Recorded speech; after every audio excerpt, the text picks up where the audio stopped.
And now let's start with the opening conference by Professor Dr. Blaise Cronin, titled A Field in Flux. Professor Cronin, well-known expert, is Rudy Professor Emeritus of Information Science at Indiana University in the United States. Ernest asked me to give a talk somewhat similar to a paper that I published 1 or 2 years ago in Information Research. That talk was called The Waxing and Waning of a Field, and that's what I'm going to try and do. My remarks will be a mixture of historical reflection, musings on the status quo, and a few speculations, a few conjectures on the future, what lies ahead in the field. My remarks and my impressions and my opinions are based upon about 40 years' experience in the field. And I worked in 30 or 40 different countries. And despite that, I'm going to restrict my remarks mainly to the worlds that I know best. That's to say North America and the United Kingdom. Others, France and Judith, will fill in some of the gaps and correct for my ethnocentric biases and provide a more balanced sense of what is happening in the field of information studies or library and information science or information systems or information science, however you like to characterize it. Ernest gave a little bit of history, and I think we should start with first things first. This is a celebration, and it's a pretty important celebration, 100 years of continuous existence in our field. That is no mean achievement in a world that changes so rapidly, in which there are so many challenges. For a department, for a school such as this, to have survived and indeed to have thrived is quite a reflection on its character, its credibility, and its capacity. And as he said, it all began in 1915 under the inspiration of Eugenio d'Ors, who was a man of letters, a philosopher, a journalist, and a thinker, and a very influential presence in Catalonia at the beginning of the century. And he lobbied and was successful in establishing a school to train initially female librarians.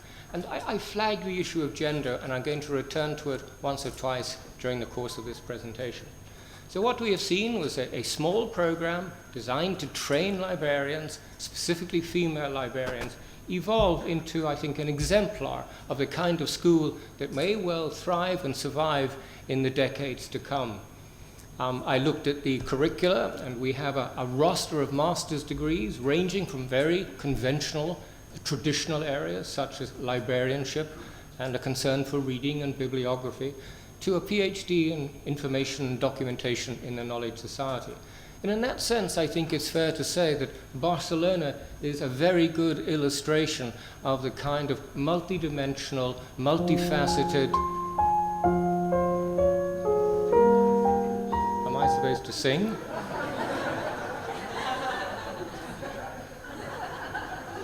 So that's just my opening remarks to congratulate Barcelona on a wonderful achievement, 100 years, because many of the things I'm going to say may not appeal to you, you may disagree with them, and they're not all terribly optimistic.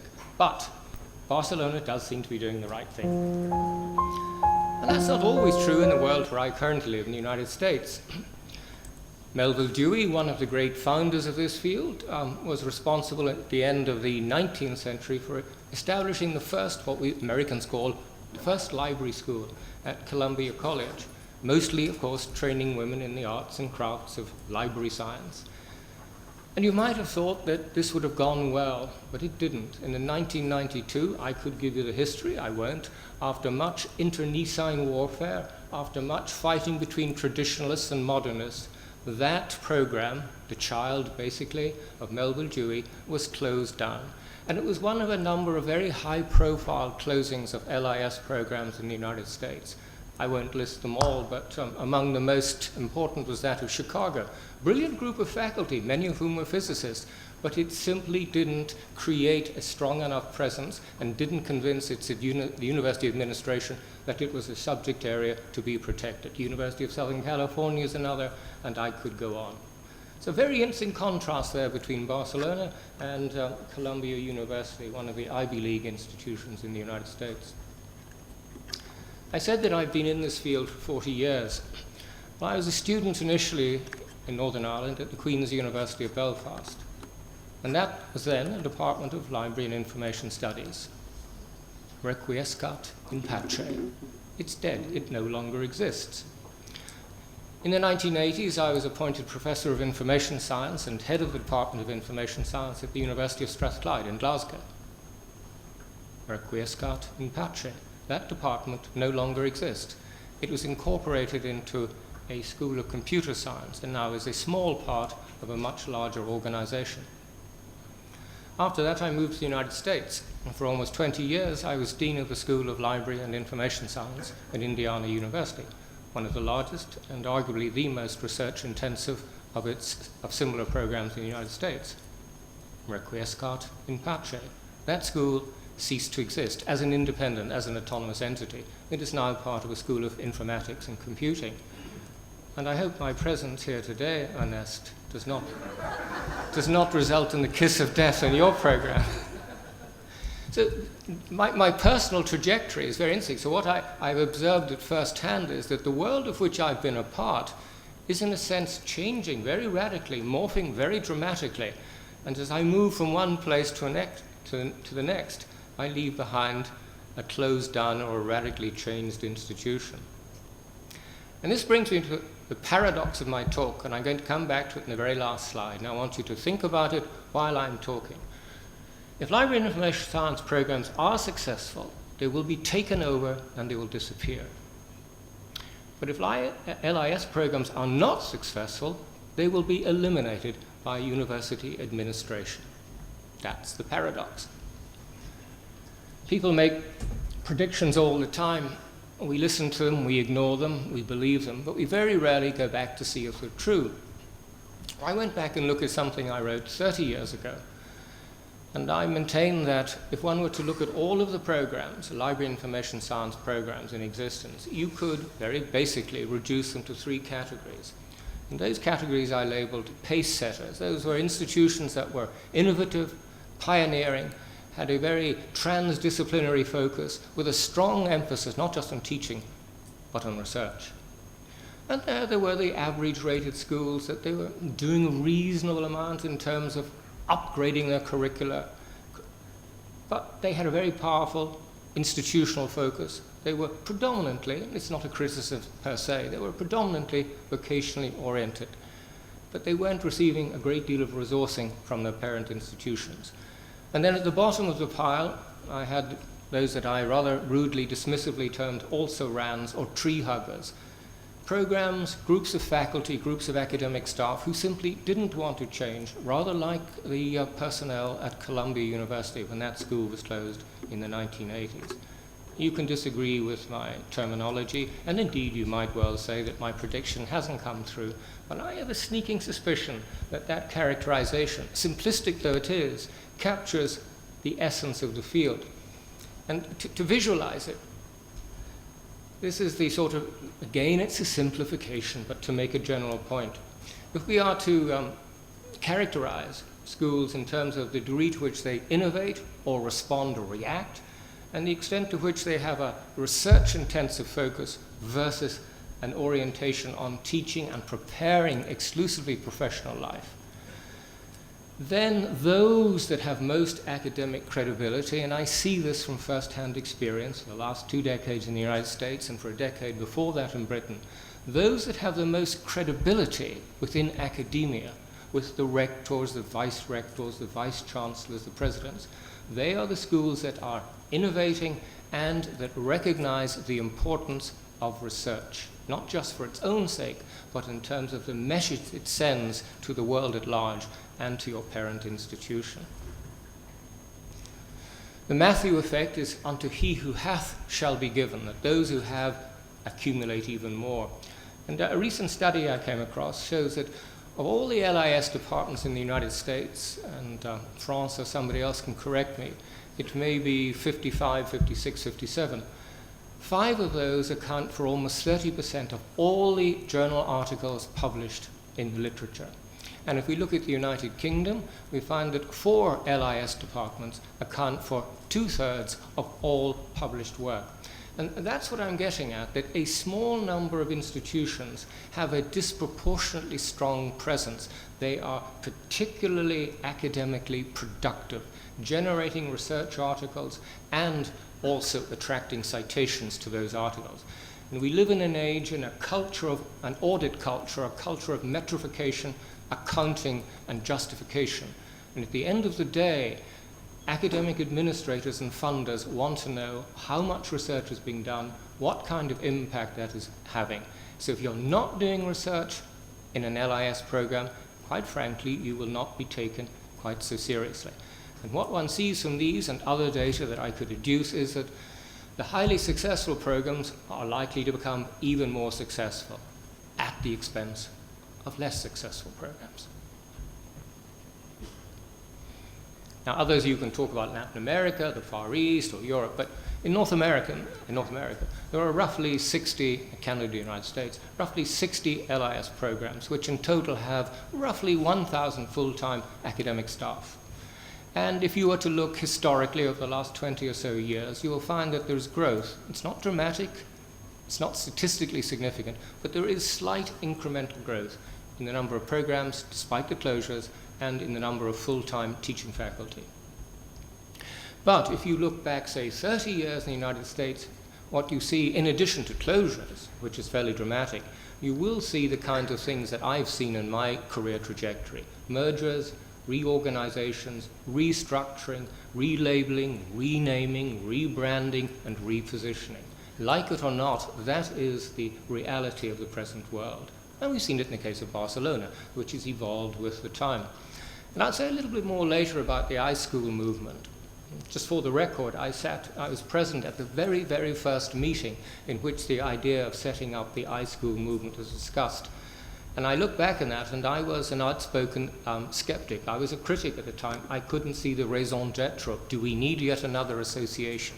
What makes an iSchool an iSchool? And I may well have been wrong, because that movement is growing. But the point to notice is it's probably growing at the expense of other organizations. And one of the things that I sense, others may disagree, is that there is an increasing tension between, or divergence between, those schools that see themselves as iSchools, information schools, and those that have a much stronger, more traditional librarianship focus. I mentioned gender, and the school here began as a training program for female librarians. These aren't terribly recent data, but it's all I could find at short notice. Andrew Dillon and April Norris, 2005. If you look at the right-hand histograms, black or female and gray or male, what you find is that in all years, in the 80s, the 90s, and the aughties, there are more female assistant professors, that's lecturer and British speak, than males. But if you look at the number of people at the top of the tree, the full professors, the other yellow arrow, what you find is there are considerably fewer females. But slowly the number of full professors who are female is increasing.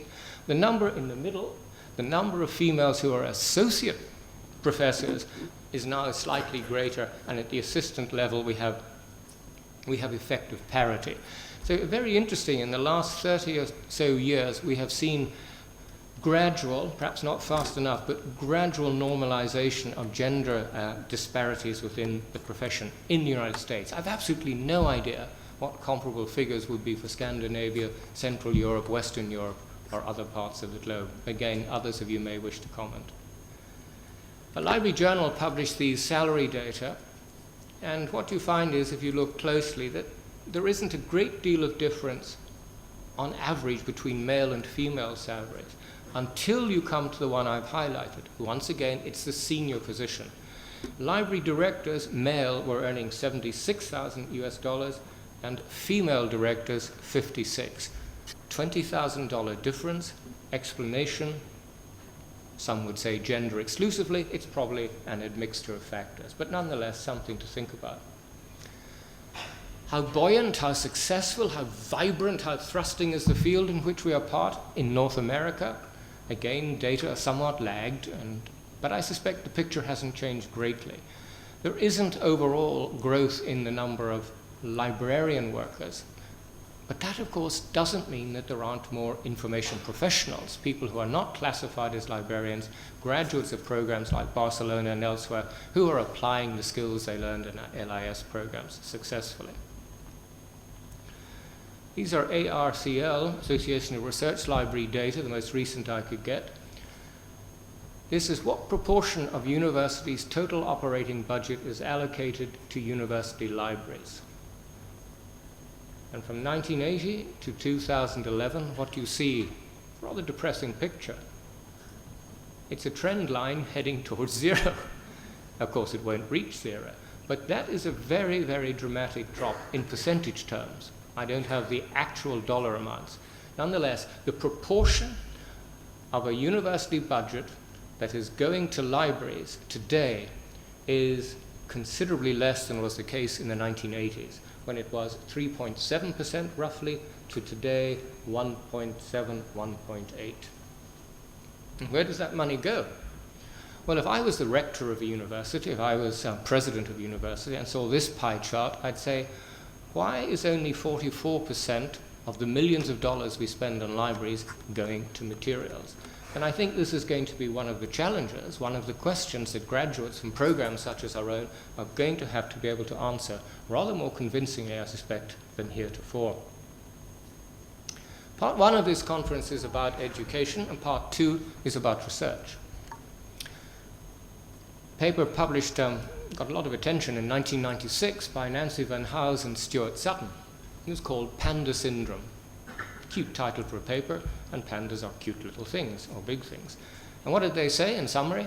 Library information science education is likely to go to the way of the pandas. That is to say, it is going to disappear. Well, here we are, 30 years later. The profession is, it seems to me, the education arm, at least as vibrant, as healthy as it was then. It's always worthwhile to go back and look at the predictions people make. Where is the evidence to support the prediction? And in this case, the evidence does not support the prediction. Stuart Sutton wrote a second paper, same title, The Panda Syndrome. This time he argued, with no less conviction, that the LIS profession is going to go the way of the pandas.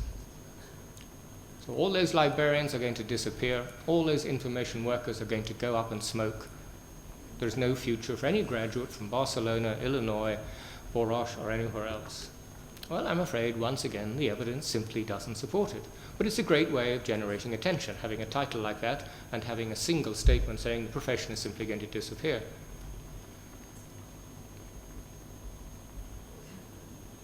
Sorry.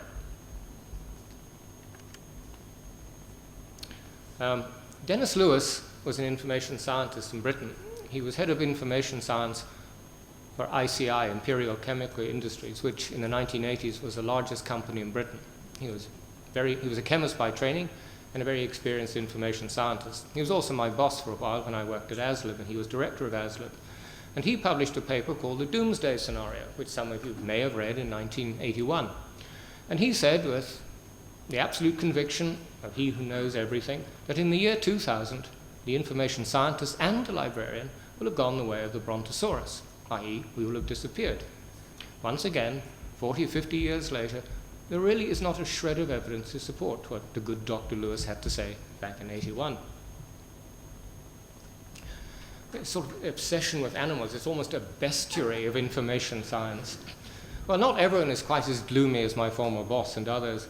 I found this short article where well, the old dodo bird would have been delighted to be as in the position of the information profession. Otherwise, if you take your time, if you look at the statistical data, if you do survey research, you will find that overall, the library, the information profession is, despite all of the rhetorical, sweeping statements that are made, is in pretty good condition. And Andrew Dillon and April Norris, in fact, took these doomsayers, these naysayers, these negative speakers to task in a paper called Crying Wolf. You know, crisis? What crisis? There is no crisis. It's like the cereal crisis. Yeah. What's that on the left? Where is it? What? It's Dublin. It's my alma mater. I was a student there in the 1960s. And there were lots of things called books, old books, new books, big books, small books. And on the right we have Florida Polytechnic University Library, recently opened, recently built, recently opened. It has a total of 0 books and is very proud of the fact. So we live in a different world. The graduates of our program will be living in a very different world. There I am on the left at Trinity. The generation that I come from, the idea of the lone scholar writing a book, a manuscript, a paper individually. The paper is written, it's published, it's fixed, it doesn't change. It's 99% of the time, it's print-based, and the material is in a particular space, a library, a shelf, chained, not chained. That's the world I come from, and that's the world that I was originally trained to function in. But the world that my son lives in, and that our children live in, and that many of you live in, is utterly different. We are not isolates. We don't work independently or alone. Multi-authorship is the norm in almost every field, and I'll show you some statistical data in a moment. We are all of us hyper-connected. The scripts, the papers we write, the texts we write, the documents we generate, they are dynamic, they are mutable, they are changeable, they are fungible, they are mobile, and they combine multiple media, dynamic text, graphs, images, visualizations, embedded software, you name it. And they are mobiquitous, changing, mobile, be accessible everywhere. This is an utterly, utterly different world in one lifetime. And so the graduates of our program are going to have to be able to cope with a world that is much less bounded, much less fixed, much less stable than the one that I was prepared for. The zeitgeist, the culture of the moment is dynamic, collectivist, sharing, participatory, democratic, egalitarian. A completely different world in which librarians are going to work. And they're going to be working with users who are much more knowledgeable, much more independently minded, much more self-reliant than was ever the case. And so graduates from programs like this in Barcelona are going to have a kind of, I know it's a cliche, a kind of inbuilt flexibility and a tolerance of uncertainty and change that, I suspect, was not the case for my generation.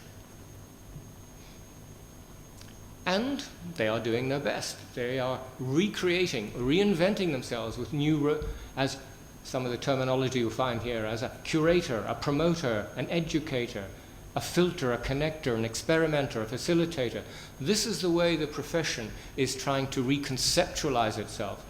Not just reconceptualize itself, but rebrand it, reposition itself in the minds of administrators and users and the community at large. And as long as it does this, it may well be able to recreate or fashion new roles for itself. Another very popular one in the age of bibliometrics, scientometrics, infometrics, and most specifically alternative metrics or altimetrics is working with university officials to gather data on university faculty and departmental and program output, impact, and so forth, gathering all kinds of metrics. Publication data, citation data, social media mentions, media coverage, downloads, page views, etc., etc.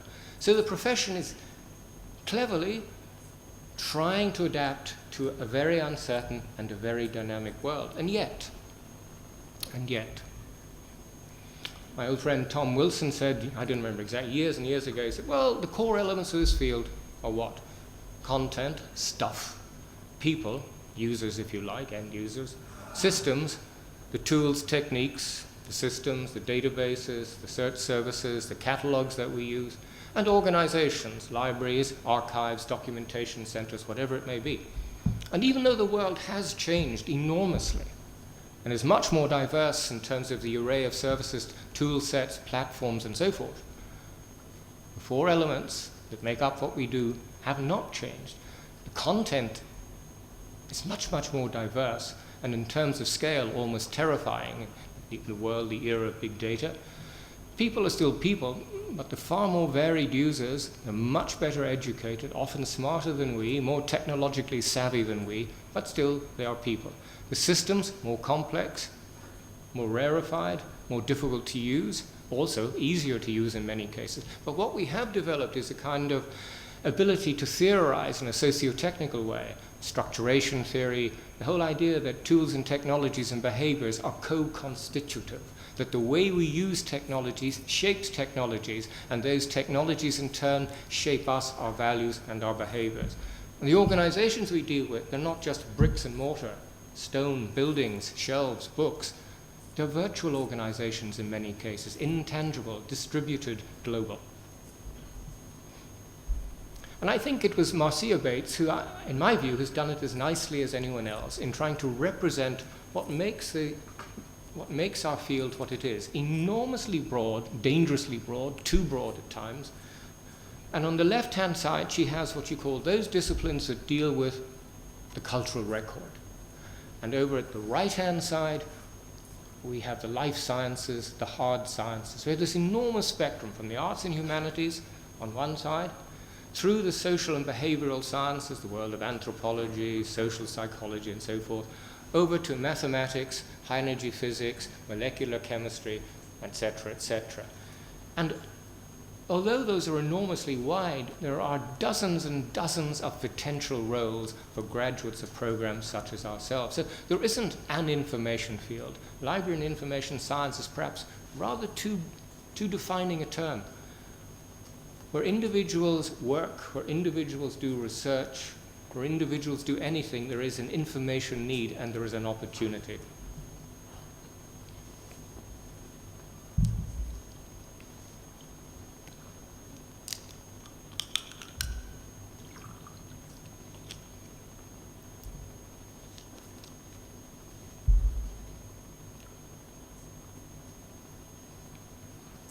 If you read the literature of this field and you take part in conferences and debates, you can't have failed to notice that there are many, many tensions, many camps, many tribes and many sub-tribes. Information science versus library science. Knowledge management versus library and information science. Documentation or knowledge management. Archives versus records management. People who do and people who educate. And the tension between these groups, between theory, the value of theory, who needs theory, what a waste of time, and practice. And the constant complaint from the 1980s and earlier that graduates of LIS programs simply don't have the requisite practical skills. These tensions, these complaints, are simply never going to go away. It is in the nature of the beast. And it's reflected also, if those of you in particular interested in research, in different approaches to research and different kinds of value systems. So on the one hand, people who have a humanistic disposition, and those who prefer a more scientific or positivist approach. Those who are value-driven and those who require concrete evidence. Qualitative versus quantitative. These are false polarizations in many cases. Good research can combine qualitative and quantitative approaches. So beware methodolatry, the idolatry of a particular method or approach. It causes blinkering and denies opportunities. William Learned wrote a little book that I have somewhere in 1924 for the Carnegie Foundation in the United States. It was an overview of developments in public librarianship in America. It's a very, very interesting little book, and I've met very few people who've read it. And he argues instead of having traditional public libraries, we should create what he calls community intelligence services. And at one point in his book, he writes, mere grubbers in books, according to professional tradition, simply will not do. This is 1924. Fascinating. How many of you have read, put a hand up, how many, if anyone, has read Pierce Butler's book, An Introduction to Library Science? It's published in 1933. Has anyone read? 1, 2, splendid. 2 people have. It sold 22,000 copies. That's more than all the books I've sold in my entire career. 22,000 copies on a book on library science. And what Butler did, he was very much influenced by the storied Department of Sociology at the University of Chicago. He wanted to create a profession, a field, library science, that would be grounded scientifically, that would be credible and taken seriously. And so what he wanted was a scientific knowledge base, and he wanted to employ the methods and methodology of sociological research to underpin our thinking. And he also argued for the creation, the development of what he termed an historical consciousness. Fascinating, 1933. And round about the same time, 1934 was its first formulation, S.C. Bradford, of course, came up with Bradford's Law, which is a beautiful example of British empiricism and set the tone for much work in the field. And this quest for scientism, for the scientific underpinnings of librarianship, hasn't gone away. And Eldridge was writing in 2000 that evidence-based librarianship needs to integrate the science back into library science. So this desire to make us something more than we are, or to make ourselves more credible, has been around for 70 years and more. Going back to Butler's little book, this is a quotation from it, and he's talking about the profession of librarianship in the United States, and he describes it dismissively as a secular priesthood administering a sacrament of cultural communion to individual souls. That's pretty high-powered rhetoric for 1933. The American Library Association would not be happy, I suspect. And that tells us something about the mentalité, the value-based approach of the American Library Association. American librarians are very animated, very enthusiastic, almost as enthusiastic as the current students we saw at Barcelona. They have a passion, and it's a passion for not research, I would have to say, certainly not scientific approach, but for direct action, for advocacy, for lobbying. And the rallying cry, the battle cry, is that libraries are the bastion of democracy. And much of the rhetoric of professional librarianship in the United States and Canada, I have to say, is what I would call very touchy-feely. And this is an example from a senior academic at the University of Western Ontario. Let me read it to you. This positive perspective now governs the thinking of most serious researchers in library science, and probably all who refer to themselves as information scientists. How, she asked Roma Harris, how did it come to pass that such a foreign perspective, positivism, could hold such sway in this profession, which was once characterized by its intuitive, almost mystical approach to its work? That's 1986, and 1933, Butler was saying what he said about the near religiosity of librarianship. And so this is the kind of real tension that I see in North America at times between serious research and what I call touchy-feelyism. A colleague of mine asked us some years ago, he said, Blaise, do you think there is a kind of critical chill in our field? That's to say that there is a resistance to, in this case, postmodern theory. I don't know how many of you are postmodern theorists, and I don't know how many of you are widely read. I've read a fair amount over the years, but I was reading François Cusset's book on French theory, and I asked myself, does our field, library and information science, is our field interested in or resistant to thinkers whom one might label as French theorists?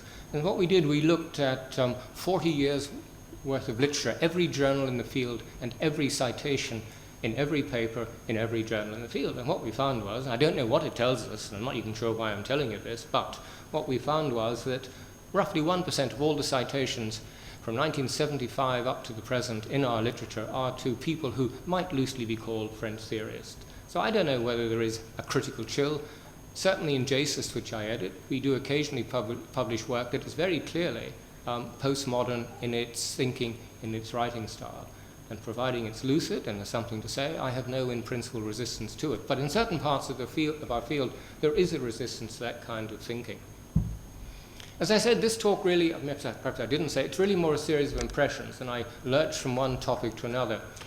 One of the things that occurred to me thinking about this presentation was how many organizations we have. These are just a few.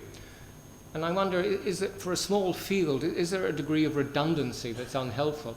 And having so many organizations, does it encourage, and the word is perhaps too strong, a degree of tribalism or sectarianism? And in the United States, I mentioned the iSchools. The creation of the iSchools does raise, I have to say, serious questions about the long-term viability of, for example, ACES, what was the American Society for Information Science and Technology, and now it's the Association for Information Science and Technology. Do we need both? Is there room for both? Can we have conferences and members in both these? And then do we really need it? A LIS, as well as ACES, as well as the iSchools, as well as ALA, and so on and so forth. And I think what it tells us is maybe there's a healthy diversity in the field, but also maybe there is too much splintering and too much self-segregation.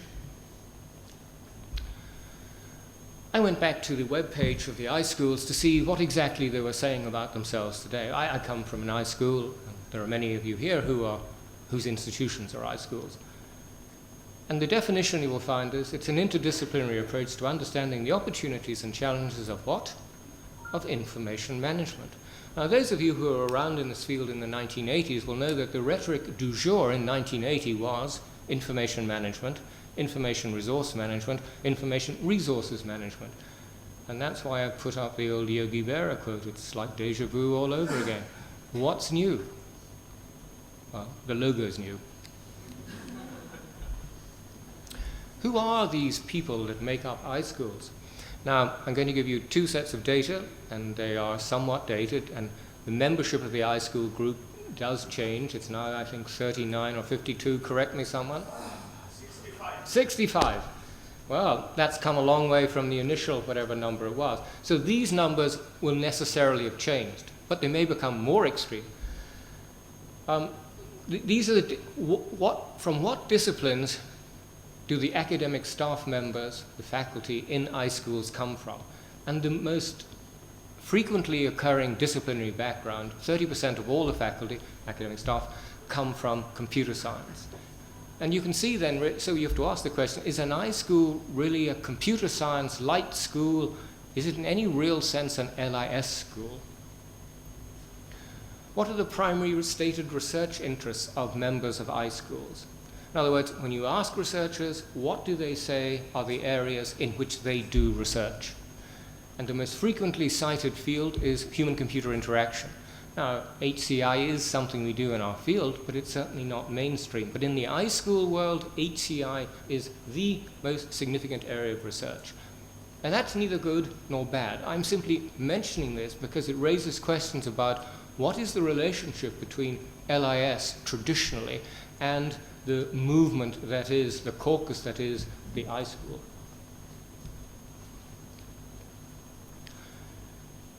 Lockman Meehan and I did a study some years ago wondering who actually cites the literature of library and information science. And we looked at all of the citations to the literature of LIS, hundreds of journals, for the 1970s to 80s, 80s to 90s, and 90s to the aughties. And what you find is, on the left-hand side, in the 1970s, we cite ourselves more than anybody else cites us. And if you jump fast forward to 1997 to 2008, what you find is that it is flipped. Now it is people outside the field who are citing us most heavily. So for those who would say that LIS is a disappearing field, here is some statistical evidence to suggest that more people in other fields are taking an interest in research in our field than was the case 20 or 30 years ago. And the fields that are taking most interest are, not surprisingly, computer science. And maybe that explains why the iSchool has this admixture of computing people and information/LIS people. Vincent Larivière, Cassidy Sugimoto, and I did a study 2 years ago. We went back to the early part of the 20th century, and we looked at every citation to the literature of our field. And what we find is that the same sort of thing, the line at the top that's going down, in the 40s, almost 90 to 100% of all citations to the literature of LIS came from LIS. In other words, it was a closed loop. It was a closed system. We were citing ourselves. We were talking to ourselves. Other people were paying little or no attention. But that has changed dramatically. By 2010, turn it around the other way, more than 60% of all citations to the literature of our field or fields is coming from outside the field. These are very interesting data from my colleague Cassidy Sugimoto.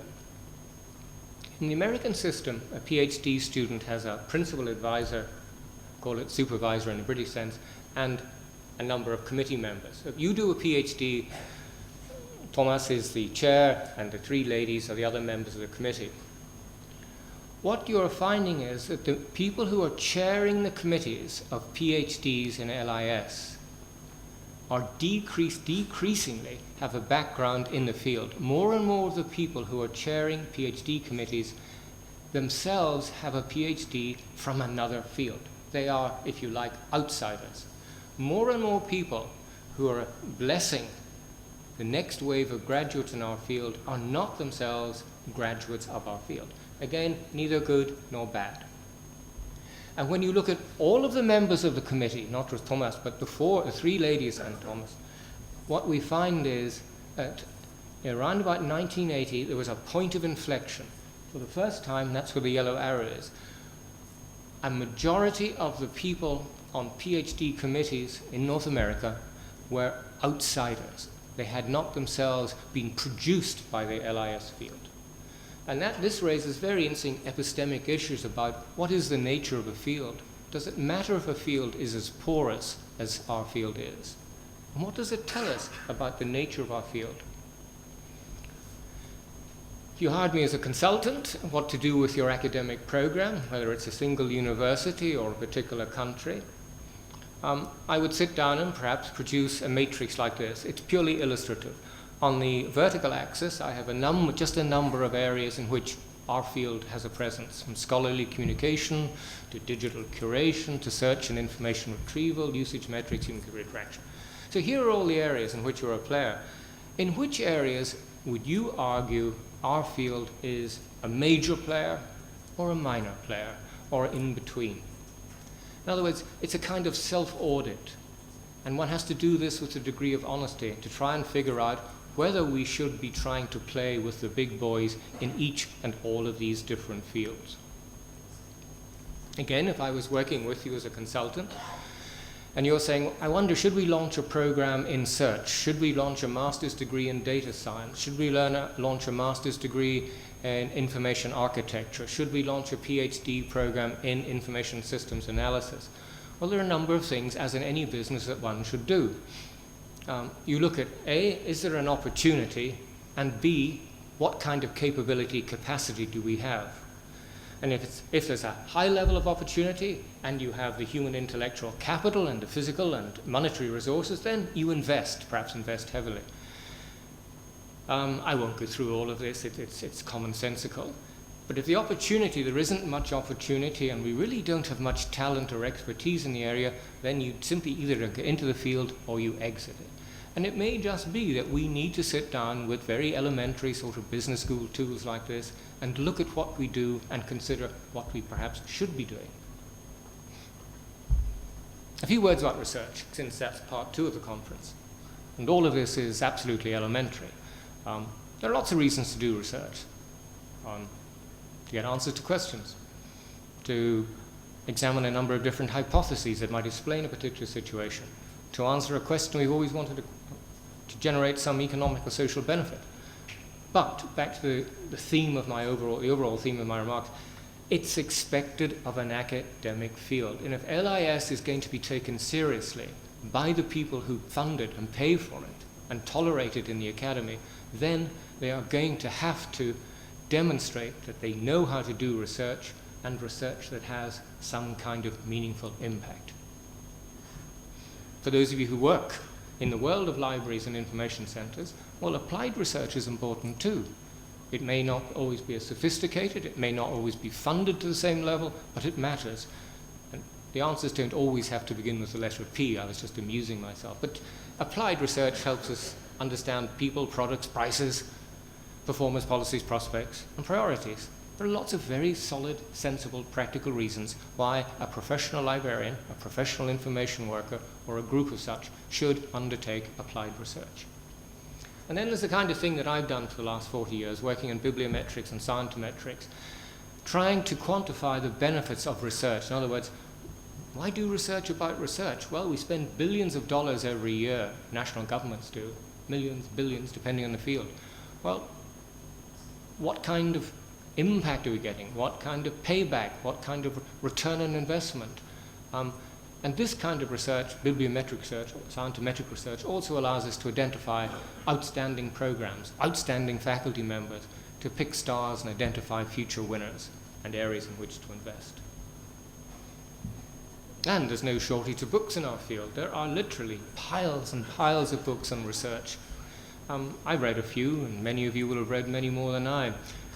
One of them, information behavior research. I have to be careful what I say because I wrote a blurb for it, so I can't be too hypocritical. But it's a book that offers you 3-page guides to something like 70 different theories for LIS. In other words, if you're sitting down, you think, oh gosh, I need a theory for my work. You open it, page 72, there's a theory. Well, most of them are not actually theories in a full-blown sense, and I don't mean to be disparaging because it's quite a useful book. But it does say something about the field that you can simply dip in and find a theory to suit your need at that particular moment. When I was a professor at the University of Strathclyde, the British government carried out a study to look at the effectiveness, the efficacy of research in all of the library and information science programs in Britain.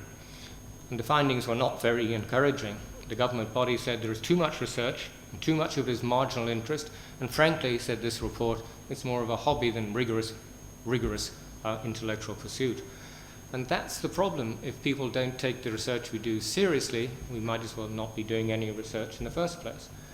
Professor Charles Oppenheim a few years ago at a conference that Hazel organized, I think, said, research in our field, and it's easy to be critical of one's own field, it's often poorly funded, poorly conducted, and weakly recognized. And he's true, and it's probably still the case. And one of the reasons, to use an Americanism, is that we indulge in too much what we call cookie-cutter research. As editor of JSIS, and having been editing journals for 30 years, I've read literally thousands of research papers in addition to my own work. I'm not bragging, I'm simply saying I have read thousands of research papers. And so I can say, based on that experience, that some of these statements are true. There are countless papers, information needs of fill in the blank. Authorship trends in, name the field, the subfield, the discipline. A study of XYZ library. Information seeking behavior of nurses, doctors, elephants, you name it. And having read hundreds, thousands of these studies can be quite depressing. And I'm going to say why, but essentially because they don't accumulate. And if somebody were to ask me what's wrong with research in your field, not that all of it is bad or all of it is wrong or all of it is weak or all of it deserves to be made fun of, but some of it does. It's a theoretical bricolage, and I mentioned the book, Information Theory Behavior. Too many little theories, proto-theories, would-be theories, wannabe theories, running around looking for somebody to play with. A disturbing lack of meta-analysis. That's to say, reviewing all of the studies of a particular kind and rigorously looking at the research, the methods, the statistics, the robustness, construct validity, reliability of the data and the conclusions. Again, as somebody who reads literally thousands of manuscripts a year, weak experimental design. And I don't present myself as a paragon of experimental research, but I can tell bad research design from good research design, and so much of what I read is quite simply bad. Redundancy and lack of consolidation. Studies do not build on the prior work, are ignorant of prior studies, and to invoke Freud, and it's inevitable in any academic field, do have this inescapable narcissism of minor differences, fretting over trivia. And I don't want to be the only one who's being critical. What's her name? Karen Fisher and Heidi Julian published for me an Arist article back in 2009 when I was editing Arist. And it was on information behavior. And I think it's worth pausing for a second. Countless studies have been done on information behavior or human information behavior. Many of them are published in Tom Wilson's journal, Information Research. Many of them are published in Library Journal, Library Information Science Research, JSIS, you name it. But they reviewed their studies in the field, and what do they conclude? Basically, the field is irrelevant and has little credibility.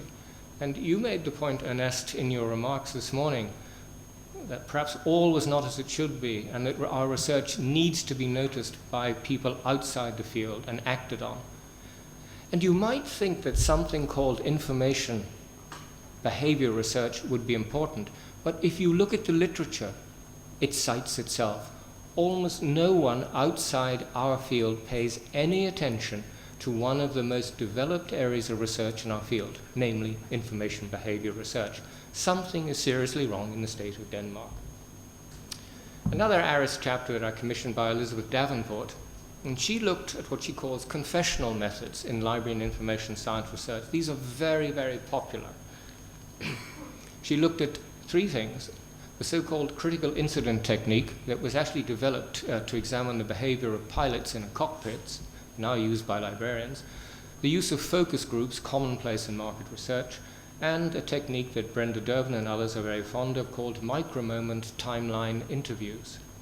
She went through the literature systematically and in a non-gratuitous way pointed out numerous failings and misunderstandings. And this is it's illuminating to read her chapter. It just demonstrates how poor so much of the work that we take seriously is. And to conclude with the paradox that I began with, if LIS programs are successful, they will, in my view, be taken over and ultimately disappear, become part of something bigger, better, perhaps. And if they are not successful, they simply run the risk of being eliminated because they don't conform to the expectations of the academy. They don't satisfy rectors, chancellors, and presidents in terms of the quality and impact and social significance of the research.